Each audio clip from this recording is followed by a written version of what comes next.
Le 29 octobre 1999, Monique Gaudreau, une infirmière de 45 ans des Laurentides, a été retrouvée morte à son domicile à Sainte-Agathe-des-Monts, au nord de Montréal. Elle a été trouvée dans sa chambre et présentait des signes de violence, de viol, et aurait été poignardée plus de 50 fois. Voici l'histoire de William Patrick Fife.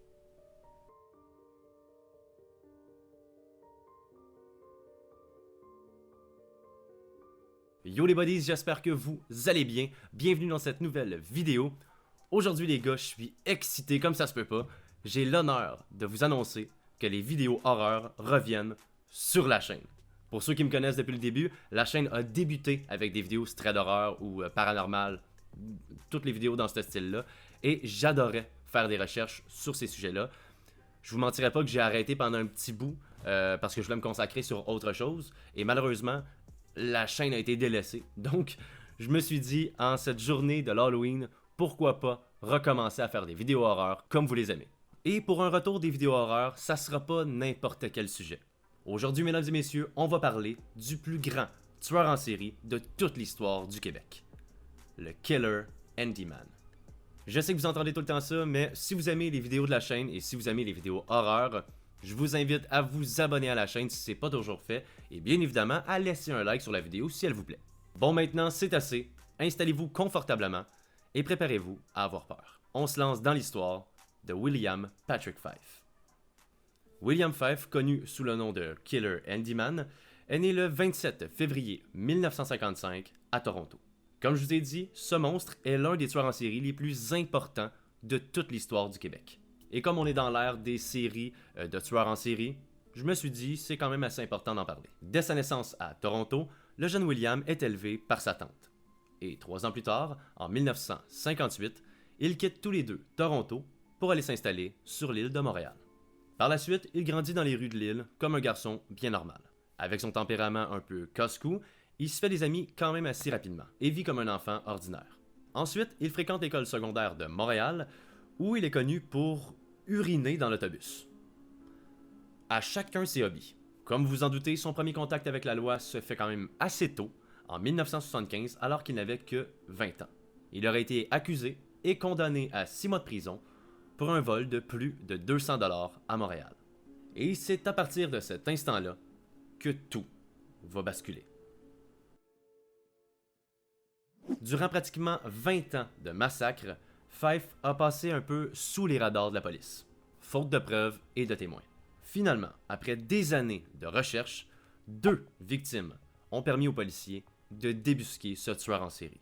Mais la question qui nous trotte dans la tête, c'est est-ce que Fife aurait tué seulement 2 personnes? Vous allez le voir, il n'était pas à son premier coup d'essai. Sa folie débute le 17 octobre 1979 dans le quartier Nouveau-Bordeaux à Montréal, alors qu'il massacre Suzanne Bernier, 55 ans. On n'a pas plus d'informations sur le sujet à part que Suzanne aurait été tuée. J'arrête la vidéo quelques secondes, je fais une petite parenthèse. En faisant d'autres recherches par la suite, après avoir filmé, je suis tombé sur un site web qui relatait toutes sortes d'informations sur les meurtres de William Patrick Fife et des informations sur Suzanne Bernier en même temps. Elle aurait été tuée la journée où Fife aurait été mis en congé journalier hors de la prison voisine de Bordeaux et aurait décidé tout simplement de ne pas aller travailler pour aller tuer Madame Suzanne Bernier. Ah oui, et aussi, avant 1979, William Fife avait déjà commencé à faire des délits par-ci par-là. Il allait chez les gens se présentant comme un plombier en disant qu'il y avait un problème dans la maison. Et en rentrant, il violait la femme et lui volait son argent dans son portefeuille. Les policiers avaient une piètre représentation de lui, cheveux châtains, telle grandeur. C'était comme très très vague, mais il l'avait surnommé le plombier violeur. Bon, c'est tout, on ferme la parenthèse, on peut retourner à la vidéo. Mais je me suis dit que sans doute que les policiers ont qualifié ça d'un vol qui a mal tourné. Seule chose qui m'a fait me poser des questions, c'est qu'il n'y a aucun signe d'infraction sur la demeure. Comme si Suzanne lui aurait permis d'entrer à l'intérieur. Assez rapidement, il retenta l'expérience. Un mois plus tard, le 14 novembre 1979, il massacra une nouvelle femme, cette fois-ci de 26 ans, du nom de Nicole Raymond, dans sa demeure de Beaconsfield. Encore une fois, comme pour la première victime, meurtre et aucun signe d'infraction. 2 ans plus tard, le 25 mars 1981, il recommence ses meurtres en assassinant une nouvelle femme du nom de Ansel Scatolin de 55 ans.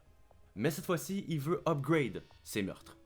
Il décide donc de violer la femme et de la poignarder à une dizaine de reprises. Déjà là, ça s'en vient quand même assez dark. Quand tu vois que le tueur essaie de se perfectionner dans ses meurtres, tu vois qu'il y a quelque chose qui tourne pas rond dans son cerveau. Et vous allez voir, ce n'est que le début. Par la suite, il aurait attendu 6 ans, ce qui m'étonnerait beaucoup, pour commettre un autre meurtre.